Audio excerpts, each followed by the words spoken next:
Здравствуйте, меня зовут Александр Хавренко. Я военный корреспондент телеканала Якутия-24. Еще год-полтора назад я и представить не мог, что в титрах к моим сюжетам к слову «корреспондент» добавится прилагательное «военный».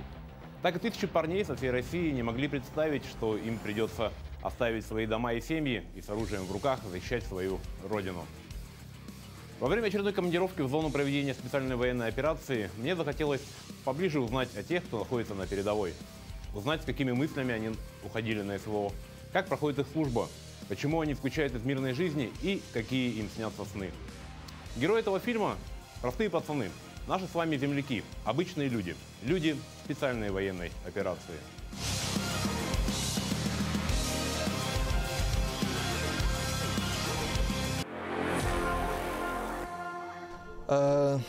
Начнем с того, что до начала военной операции я еще служил по контракту, то есть я заранее подписал контракт, уже был действующим военнослужащим, а потом все уже знают, что 24 февраля объявили о начале военной специальной операции.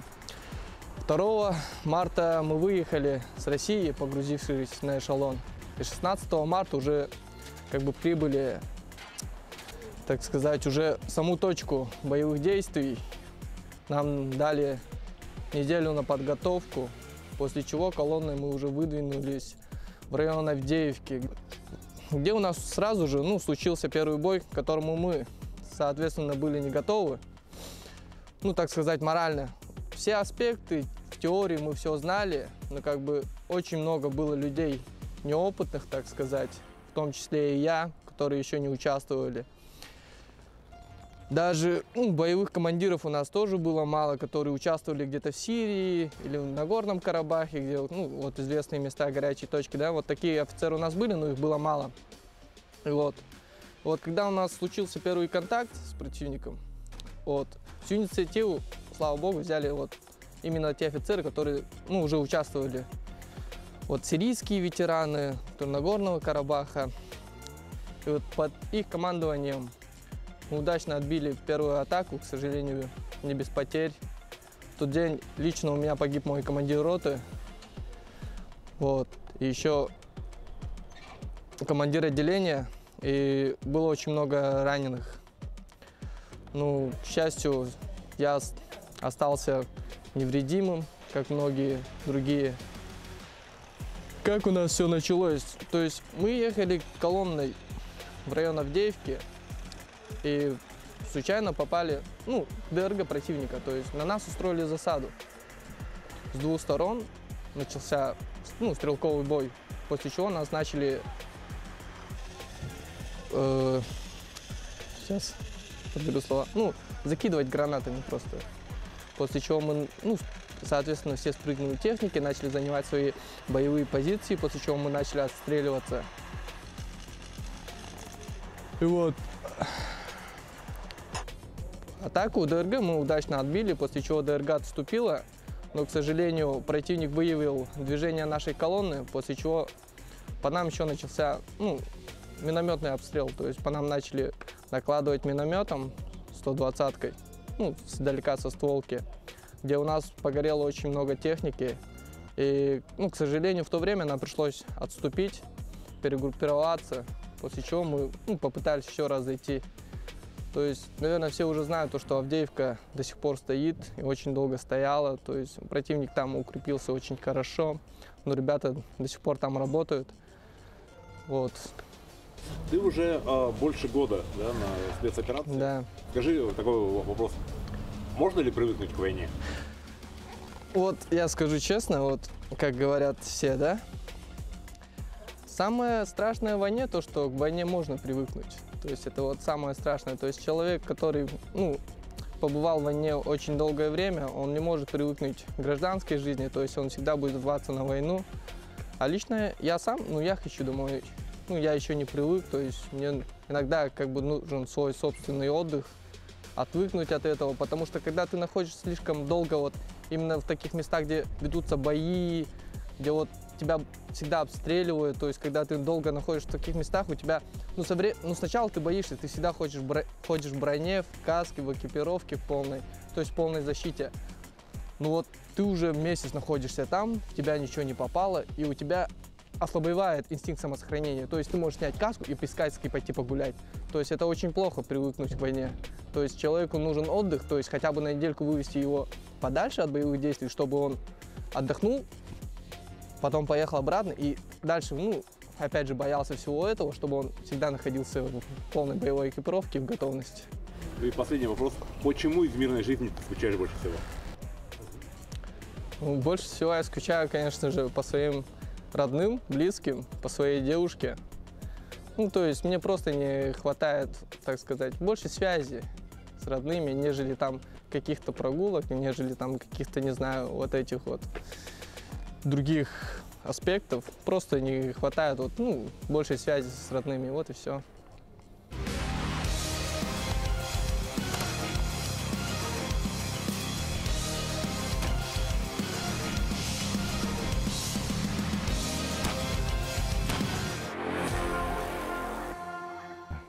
«27 сентября мне вручили повестку, ее привезли на работу,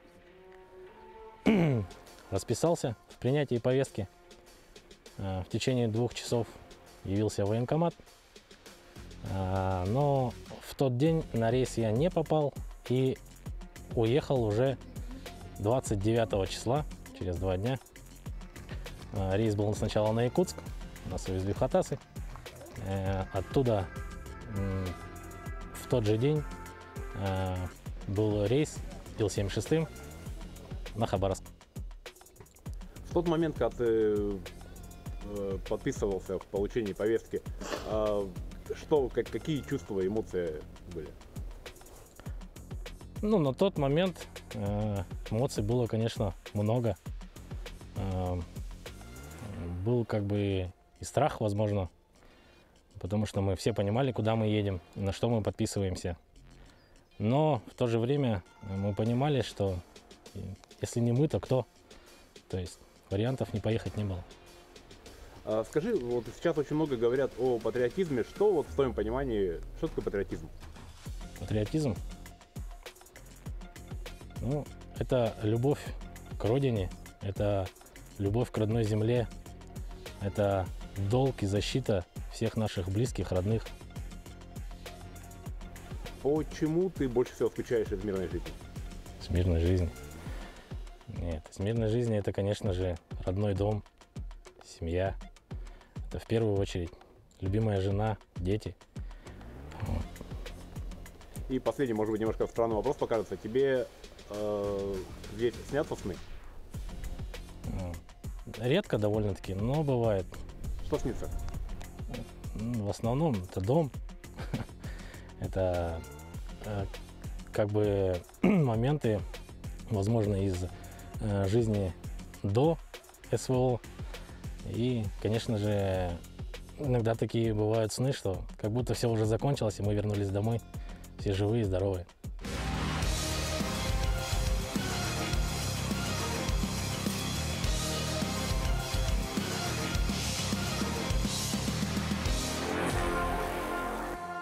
Получается, я 2020 года подписал контракт в своем полку, в своем подразделении.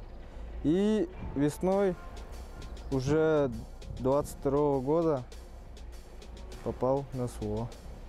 Получается, первый бой был у меня под Угледаром, на Павловке. Ну, как, страшно было. Люди умирали, воевали, а так все прошло уже, ничего не изменишь, так что нормально. Скажи, пожалуйста, как думаешь, может ли человек, вот ты уже сколько, год, да, получается, на СВО, может ли человек привыкнуть к войне? Ну, я думаю сам, что если человек привык к войне, то это страшно. Вот, получается, я вот сам не могу привыкнуть к летящим минам, там, пулям. Так, по моему мнению, это невозможно, никак невозможно привыкнуть. Почему ты больше всего скучаешь из гражданской жизни до войны? Вот чего тебе сейчас не хватает больше всего? Ну, не хватает родственников, родителей, жены. Вот. Такого друзей не хватает, близкого общения нормального. А так все и мирного неба. И скажи, пожалуйста, тебе на войне снятся сны? Иногда. А что снится? Ну, когда сильно заскучаю, там снится то родители, то там, как я вспоминаю иногда. Просто воспоминания приходят и все.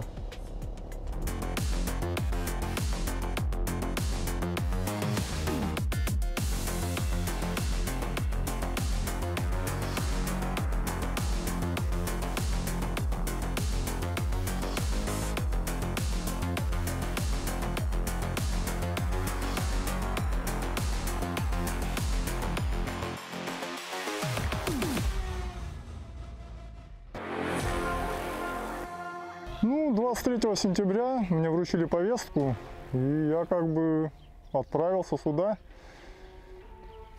У тебя опыт был? То есть ты служил в армии? Не, в армии я служил, но это было давно, конечно, но боевого опыта не было, но я даже нисколько не думал, идти, не идти.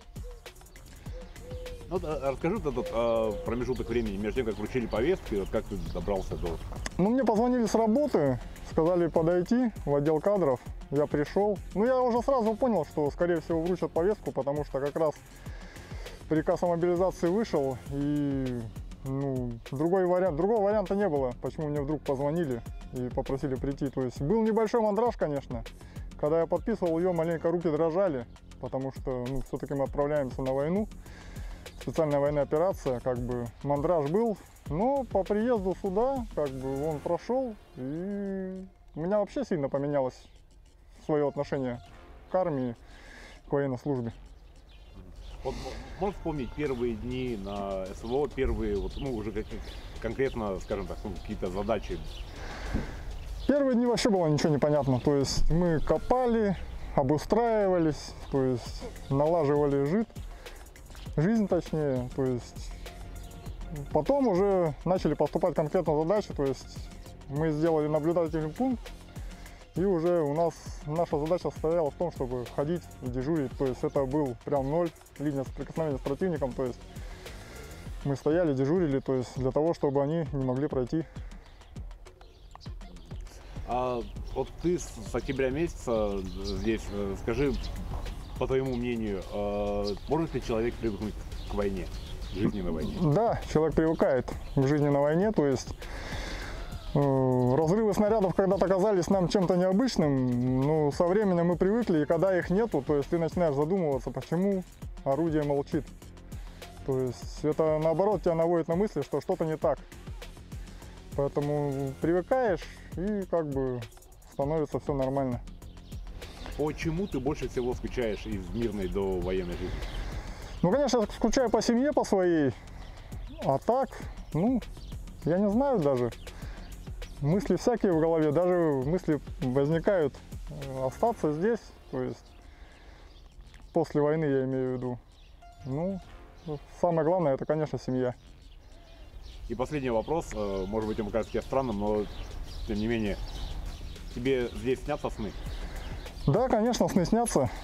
Иногда про боевые действия снятся сны, иногда дом. То есть, в принципе, вот так.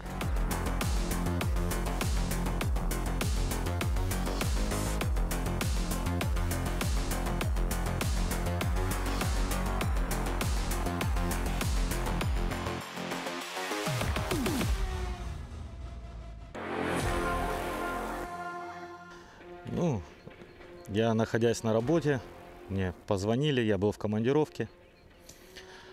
Позвонили, сказали, что через 3 часа явится в военкомат.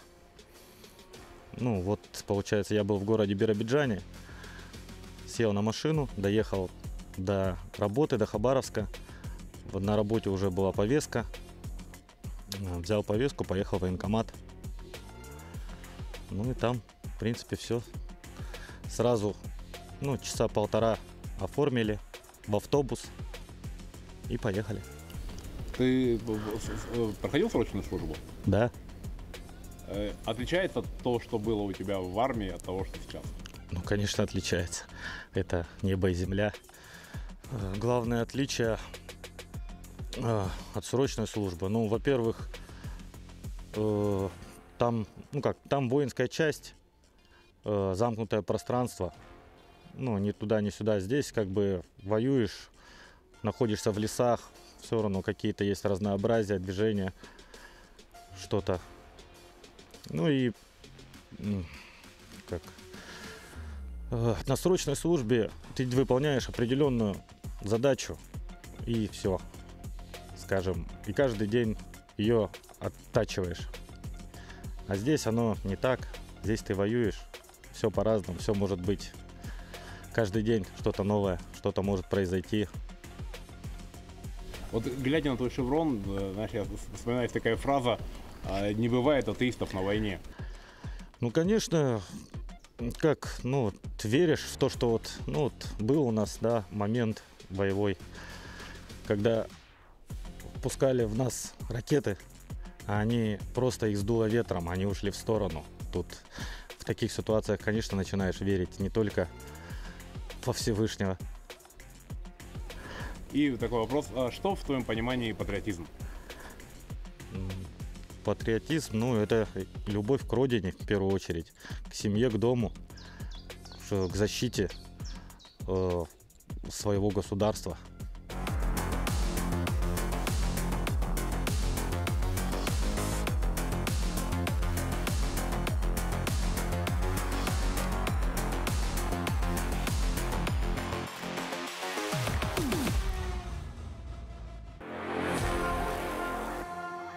Заранее предполагал, что мобилизация будет заранее. Получил повестку на работе. В один прекрасный день отдел кадров позвонили и сказали, что идет мобилизация. И тогда мне сказали, что вот на ваше имя есть повестка, надо пойти в военкомат и уже на месте последующие моменты уже выяснять на месте. Соответственно, я пошел в военкомат, и буквально в тот же день нам сообщили, что мы уже вылетаем в Хабаровский край. И в Хабаровский край мы прилетели, соответственно, потом мы прошли подготовку, обучение, и через определенное время мы уже оказались в зоне боевых действий. Вспомни, пожалуйста, первый день, первые дни на СВО, когда ты понял, что это вот здесь и сейчас. Это очень яркое событие было на самом деле. Мы очень долго ехали сюда, и дорога была такая утомительная, и, соответственно, мы не знали, куда идем, и как мы там будем работать и так далее. То есть никакого представления у нас вообще на самом деле не было. И когда мы уже здесь оказались, мы встретили своих же ребят с нашей бригады, откуда нас направили. И, соответственно, здесь познакомились с ребятами, и в курс дела уже вели ребята, которые уже здесь находились более года. Я имею в виду, что это контрактники, офицеры и офицерский состав в целом. И, соответственно, адаптация у нас прошла очень быстро. Соответственно, привыкали уже к климату, и климат тут особенный, своеобразный, отличается, чем в Якутии. В Якутии, понятное дело, что у нас климат сухой и понятный. То есть, когда мороз – это мороз, когда снег – это снег. Соответственно, когда мы здесь оказались, мы удивились тому, что ребята, которые здесь работают уже, ранее, которые приехали, они, соответственно, привыкли к быту и так далее. Этот быт для нас поддавался очень хорошо. Почему? Потому что якутские ребята и вообще ребята из Якутии славятся тем, что в предках у нас у всех есть охотники, и, соответственно, мы находимся в полевых условиях, соответственно, это бывают поля, леса и так далее. То есть, и такая жизнь для нас, якутян, для ребят из Якутии, это недалеко. Почему? Потому что мы, соответственно, выезжаем часто, когда находимся на родине, на охоту и так далее. То есть это более-менее знакомая обстановка, то есть более-менее знакомая обстановка, и, соответственно, самое главное тяжелое было это находиться без связи с родными. Эти моменты, конечно, давались нам тяжело, но со временем мы уже адаптацию прошли и специально уже потом уже разрешили, соответственно, с определенных точек уже выходить на связь. И, соответственно, уже мы в первую очередь звонили своим родным и близким. И уже сейчас периодически держим связь. И, конечно, даем о себе знать, что у нас все хорошо, живы, здоровы, что у нас все под контролем, и, соответственно, работа ведется очень аккуратно. И, конечно, самое главное, мы соблюдаем технику безопасности. А что ты вкладываешь в понятие патриот, патриотизм? Ну, вообще слово «патриот» сейчас на самом деле очень актуально. И в моем понимании слово «патриот» — это слишком рамочное слово. В моем понимании патриот — это любовь. Любовь к своей малой родине. Это мой родной поселок, мой родной Улус, моя родная республика и моя родная страна. Она большая, необъятная, и, соответственно, конечно, защищать родину для нас это большая честь, и находиться бок о бок с ребятами и работать за справедливость и за благосостояние нашей страны, конечно, это первостепенная задача на сегодняшний день. Снятся ли тебе здесь сны, если да, то что?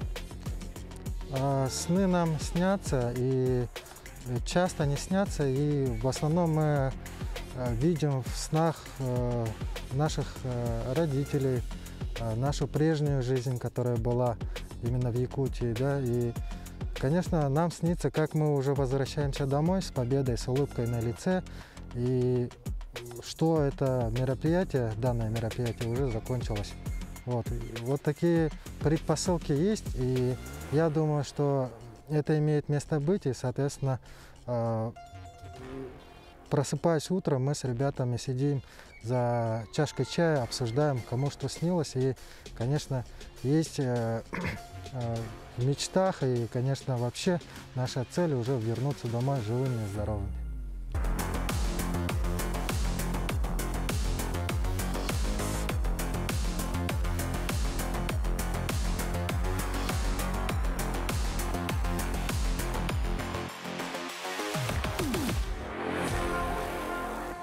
Ну, я доброволец, я пришел добровольно в военкомат, получил повестку, расписался.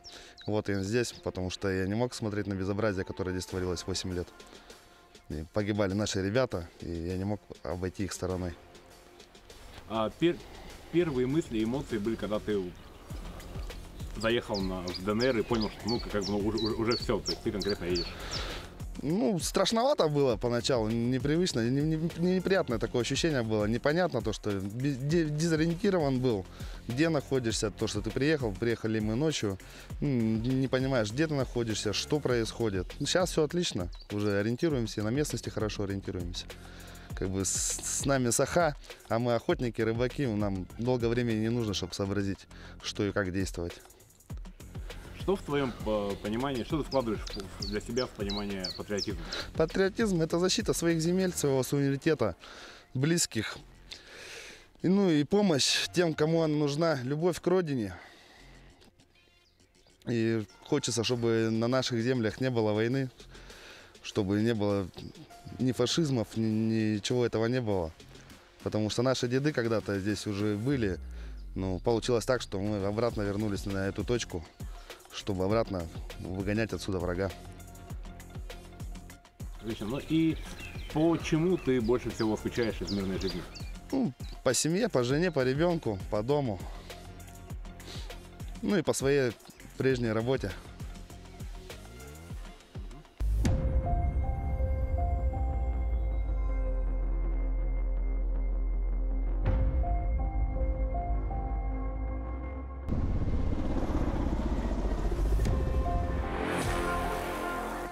Попал я 13 января 2022 года. Пришел приказ выезда в командировку. Мы приехали в Белоруссию, разбили лагерь. И после этого буквально через месяц мы выдвинулись в сторону Беларуси, пересекли в сторону Украины, с Беларуси, в город Гостомель. Вот с этого началась моя командировка.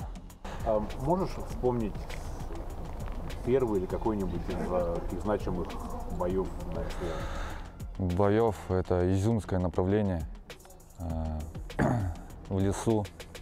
После Изюма, когда забрали Изюм, откинули противника в лес, густонаселенный лес, и там завязался первый бой, где было с нашей стороны очень много потерь. Ребята не ожидали